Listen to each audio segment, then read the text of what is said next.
Hey everyone, and welcome to This Explainer. Today, we're diving straight into what is just a universally frustrating problem, right? We're going to talk about dealing with disrespect without totally losing our peace of mind. We're exploring exactly how to handle those moments when someone's words cut like a sword, and when your peace is suddenly seemingly stolen right from you. I mean, have you ever felt that immediate burning sting of an insult? When it happens, our knee-jerk, completely human desire is to just strike right back, isn't it? We want to prove we aren't weak, and we really want to defend our honor just to balance the scales. But think about what happens after the dust settles. More often than not, reacting impulsively like that just leaves us feeling drained, exhausted, and honestly full of regret for the patience and peace we just threw away over someone we probably don't even like. If you've felt this, believe me, you are absolutely not alone. Okay, let's dive into this and look at the roadmap for the paradigm shift we're about to explore today. 1. The power of silence. 2. Reaction versus thoughtful response. 3. True self-control. 4. Setting boundaries. And 5. Finding yourself. Starting right off with Section 1, the power of silence. So, Stoic philosophy teaches us this incredible core idea that silence is not surrender. It actively deprives the insulter of the emotional prize they are trying so desperately to extract from you. Picture this, it's a busy cafe during the morning rush. You're waiting in line, and just as it's finally your turn, a line cutter pushes right in front of you. They have this challenging look in their eye, practically begging you for a reaction. Naturally, anger boils up, but instead of snapping, you stop. You take a deep breath. You remind yourself that their behavior defines them, not you. As they try to order, the cashier looks right past them and asks you what you'd like.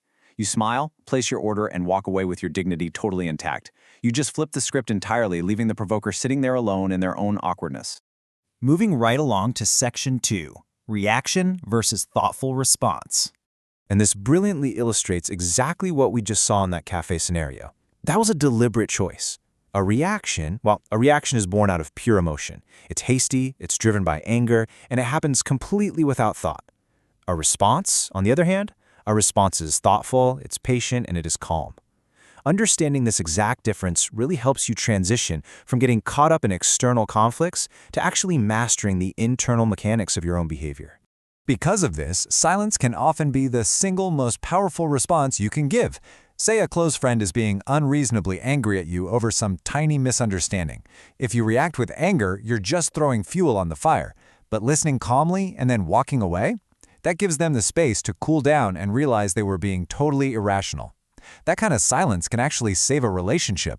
Now actually, scratch that. Let's be clear. Stoicism doesn't mean being a complete doormat. If your core values or your dignity are truly being violated, you absolutely must speak up. But the trick is, you do it calmly and deliberately, not out of blind rage. Which brings us to Section 3. Silence is true self-control. True emotional freedom means you simply refuse to let others play with your feelings like some kind of puppet master. As the Roman emperor and Stoic philosopher Marcus Aurelius wrote, and this is profound, the best revenge is not to be like your enemy. By staying silent, you conquer yourself. And simultaneously, you force your enemy to face their own failures, completely without your participation. Let's walk through how this actually plays out in the real world. Imagine a hostile office meeting. Say a colleague publicly criticizes your work, and they are clearly hoping to spark a fight. If you react angrily, you instantly lose control, and the whole room gets tense. But what if? What if you just pause, offer a calm smile, and give absolutely zero immediate verbal reaction? No way they expect that. That is the exact moment the power shifts entirely. Your silence acts like a mirror. That smiling pause forces the aggressor to wrestle with their own negativity right in front of everyone, while you effortlessly maintain total control of the room. Or consider the invisible shield of a city bus driver. Think about it. They face rude and impatient passengers all day long. If they reacted to every single insult, man, they'd never finish their route and they'd be absolutely miserable. Instead, they just smile, stay calm, and focus on the road ahead. By doing exactly that, they protect their own peace and often actually positively influence the mood of the passengers over time. Okay, Section 4. Setting boundaries through silence. So, the crucial point here is that silence is never passive. It is a highly active tool. It acts as an invisible wall that says, hey, I will not step down to your level. It's a shield that deflects negativity and prevents it from breaching your peace. It acts as a strict boundary setter, defining exactly what you will and will not engage with. And ultimately, It is a massive sign of absolute emotional maturity. Let's look at this in a super casual setting. You're at a hangout with some friends, and someone drops a really insensitive, insulting comment aimed right at you. The whole room goes quiet. Everyone looks at you to see what's going to happen. Instead of taking the bait and ruining the whole night, you just smile and seamlessly change the subject as if the comment was never even spoken. Instantly, all of that awkwardness shifts entirely onto the instigator. You can practically hear crickets as their boundary crossing is firmly and completely shut down.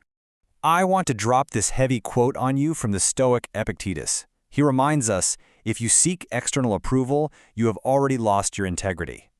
Our self-worth absolutely does not depend on winning a petty argument or gaining validation from disrespectful people. When you deliberately choose not to answer an insult, you are clearly saying, you do not have the power to define me. And that leads us to the internal resolution of our journey today. Section 5, Finding Yourself in Silence. You see, when you practice silence, you aren't just stepping away from chaos, you're actually creating a space to reveal and strengthen your true core values. Think about this amazing quote from Seneca. Uncontrolled anger hurts us more than the injury that caused it. Imagine a complete stranger yelling at you on the street for absolutely no reason. If you take the bait and yell back, you have just voluntarily handed over your precious mental peace to a total stranger. You let their momentary issue become your lasting damage. Silence completely prevents that self-inflicted wound. Let's move to our ultimate goal here and see how this all builds up. Marcus Aurelius famously said, "Waste no more time arguing about what a good man should be one." Silence frees us from that exhausting, never-ending trap of constantly having to prove ourselves to people who fundamentally disrespect us anyway. Instead of arguing about your character, your composed silence simply demonstrates it for everyone to see. So, to wrap this all together, silence is absolutely not surrender. It is literally an invincible armor. Embracing this kind of stoic silence is a massive, powerful declaration of your self-control, your firm boundaries, and your absolute independence from the external chaos of the world. At the end of the day, you are in control of you. So I'm going to leave you with this final, highly actionable question for the very next time someone provokes you. Before you react, before you speak, just ask yourself, is this worth my peace? Because if the answer is no, and it usually is, then silence is the only response you will ever need. Thank you so much for joining me in this explainer today. Take this tool, use it, and above all else, protect your peace.